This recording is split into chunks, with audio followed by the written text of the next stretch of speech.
స్మరణే యేసునామ స్మరణే.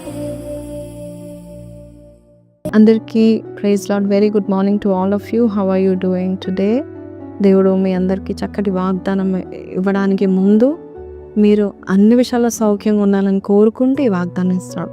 యోహాను రాసిన 3వ పత్రిక 2వ వచనం, ప్రియుడా, నీ ఆత్మ వర్ధిల్లుచున్న ప్రకారము నీవు అన్ని విషయంలోనూ వర్ధిల్లుచు సౌఖ్యముగా ఉండవలెనని ప్రార్థించుచున్నాను. ఈ వాగ్దానము ఒక వ్యక్తి చదివాడు.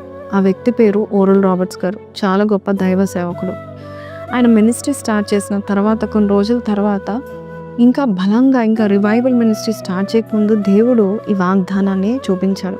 ఆ వాగ్దానం చదువుకున్న తర్వాత ఎక్కడో తట్టి, అయ్యా నేను ఆత్మీయంగా వర్ధిల్తున్న ప్రకారం అన్ని విషయాలు వర్ధిల్తాను అని నువ్వు చెప్పావు కదా అని చెప్పి ఆయన రోజు ఈ వాగ్దానాన్ని ఎత్తి పట్టుకొని ప్రార్థన చేశాడు. 3 అంశాలు ప్రార్థన చేశారంట. డైరీలో రాసుకున్నాడు ఆ 3 అంశాలు. ఈ 3 అంశాలు రాయకముందు పైన ఈ వాగ్దానం రాసుకున్నాడు. ఏంటి అంశం అంటే, మొట్టమొదటిగా, ప్రభా, ఇప్పటివరకు వందలాది మందిని నేను చూశాను, మినిస్ట్రీలో చిన్న మీటింగ్స్గా చూశాను. నేను నమ్ముచున్నాను ఈ వాగ్దానాన్ని. ఇప్పటి నుంచి నేను పెట్టిన ఈ టెంట్ రివైవల్లో, ఈ క్రూసైడ్స్లో మినిమం 1000 మంది రావాలి నాయన. 1000 మంది వరకు నాకు ఇస్తే నేను చాలా సంతోషంగా నీ యొక్క సేవను చేస్తాను అన్నాడు. 2వ అంశం ఏం చెప్పాడంటే, ఆ యొక్క మీటింగ్స్కి వచ్చిన వారిలో కనీసం ఒక్కలైనా పరిపూర్ణ స్వస్థత పొందుకోవాలి అని ప్రార్థన చేశాడు. 3వ అంశం ఏంటంటే, ఈ ఒక టెంట్ మీటింగ్స్ పెట్టడానికి చాలా ఖర్చు అవుతుంది, కొన్ని $1,000 అవుతాయి. కాబట్టి వాటికి నీవే సహాయం చేయాలని కోరుకుంటూ ప్రతిరోజు నెల వరకు 1 మంత్ వరకు ఈ ప్రార్థనలు చేశాడంట. ఈ వాగ్దానం రాసుకొని, ఆ వాగ్దానం కింద ఈ 3 అంశాలు రాసుకొని ప్రతిరోజు నెల వరకు చేశారు.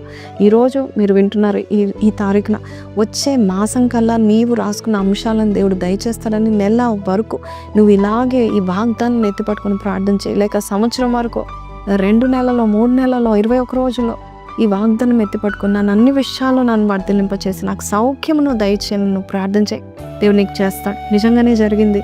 కరెక్ట్ 1 మంత్ తర్వాత ఆయన మీటింగ్ కండక్ట్ చేశాడు. 1000 మంది కాదు, 1200 మంది వచ్చారు. అంతేకాదండి, ఆ రోజు నుంచి 2000 3000 మంది రావడం స్టార్ట్ చేశారు. అంతేకాదు, ఆ యొక్క ఫస్ట్ టైం మీటింగ్ కండక్ట్ చేసినప్పుడు ఒక పక్షపాతం కలిగిన ఆమె 40 సంవత్సరాల నుండి, అంటే 40 years నుండి పక్షపాతంతో బాధపడుతున్న ఆమె చెయ్యి ఏదైతే ఉందో, లేవలేని స్థితిలో ఉన్న చేతిని పక్షపాతం మొత్తం తొలగిపోయిందంట ఆమెకి.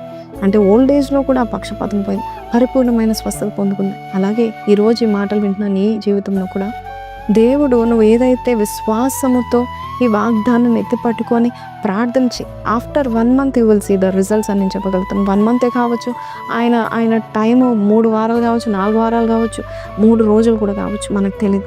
సో విశ్వాసంతో ఈ వాగ్దానాన్ని ఎత్తిపట్టుకోనండి. అన్ని విషయాలు వర్ధిల్లడానికి నువ్వు ప్రార్థన చేయి.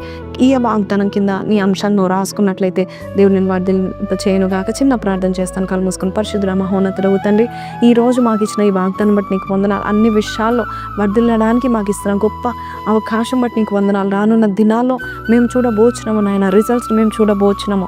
విశ్వాసంతో పలికిన ప్రతిదీ నువ్వు దయచేస్తామన్నాము. యేసు పరిశుద్ధ నామములో అడిగి వేడుకొంచున్నాము తండ్రి, ఆమేన్. ఈరోజు ఈ వాగ్దానం ద్వారా దేవుడు మీతో మాట్లాడితే కింద కామెంట్లో speak God's word every day, expect God's miracle అని పెట్టండి. May God bless you. Have a blessed day. Praise lord.